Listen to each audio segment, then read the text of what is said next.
talk about brand purpose and this concept that's called movement thinking. What do you mean by these kind of ideas? Well, it's very simple. It's using the principles of social movements in order to activate a purpose so that people like employees as well as consumers really understand what you're trying to do and want to be a part of driving that change. So it's connecting to kind of something that's already happening in the world. Is that correct? And can be. I mean, linking?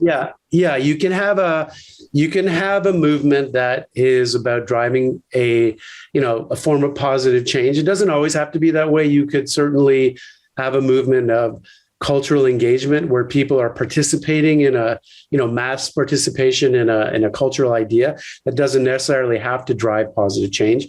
But more often than not, it is about identifying something out there that is wrong that you want to right, or some monster out there that you need to defeat. So it is connecting to something, right? And I think the best example of this, I think that everyone is across, is Patagonia, right? That seems to be the poster child of, it's what it means to be a purpose-driven company. Is that correct? Like, is that an example of a purpose-driven company? Absolutely. A company like Patagonia? Yeah, I think it's a very good example. I think it's, through the lens of sustainability and taking a stand against, any political or business decision that is jeopardizing the climate, that would be a perfect example. But I think there are a lot of other examples out there that are not necessarily connected to climate.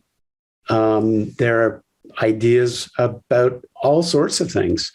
And in small ways and big ways, those ideas can drive positive change. For example, a few years ago, we did a movement for Jim Beam, which I know is very popular in Australia. It comes in cans. People drink it at the beach.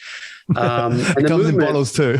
And it comes in bottles too. Yeah. We did a movement against the patriarchy and for equality. And we had Mila Kunis as the first spokesperson for American whiskey. That was a pretty big move for equality. And the net result of that was women felt the brand respected them and validated them. And as a result, they rewarded the company. And today, I believe a majority of the consumers are under 45. And there's, at least 40% of them are women.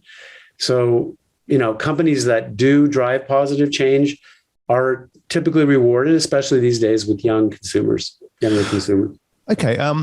Let's just go into that example quickly. How did they choose that, like in terms of their brand purpose? Because it seems like that would be it feels like that would be on the risky side because, the Jim Beam, like the look and the feel is very masculine, like across the past 20, 30 to 50 years, like it has had quite a lot of like masculine kind of advertising and so on. Like imagery, the concept. So it feels like taking that stance could have been pretty risky for them. So, so what kind of considerations are happening like at the time that there's a purpose that is being selected? Well, in the case of Beam, the risky strategy would have to do nothing. I mean, because they're, compared to Jack Daniel's, which is more or less equivalent, it's a American whiskey, corn-based whiskey. One's a bourbon and one's a American whiskey in Tennessee.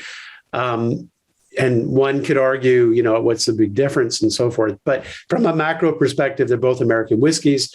And Jim Beam was having their clock knocked by Jack Daniel's. Jack was $12.99 a bottle for the same liquid, and Jim was like $7.99 and 2 free shot glasses at the bottom shelf of 7-Eleven. So they were in really bad shape. The average age of their customer was in the late 60s, all male. And so, when you're up against the wall, you've got to make some bold moves. And, in today's world, we're living in a world of constant, VUCA world, volatility and change. You're faced with a lot of issues all the time. So I would say any move is a bold move. Doing nothing is a bold move. Doing nothing is probably the riskiest move.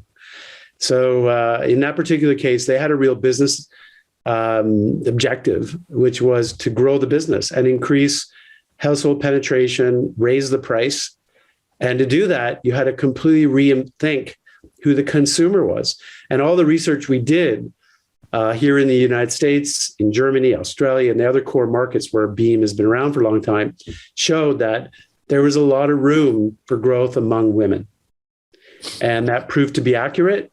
And you're not going to attract women with a very traditional male, patriarchal message. So nothing better than to take a page out of a social movement, giving women a platform and using that as a movement for Beam. And then hiring this woman, Mila Kunis, and having her as the poster child of that. And the result was, as I said, the business turned around. And today, actually, they're doing better than Jack Daniels.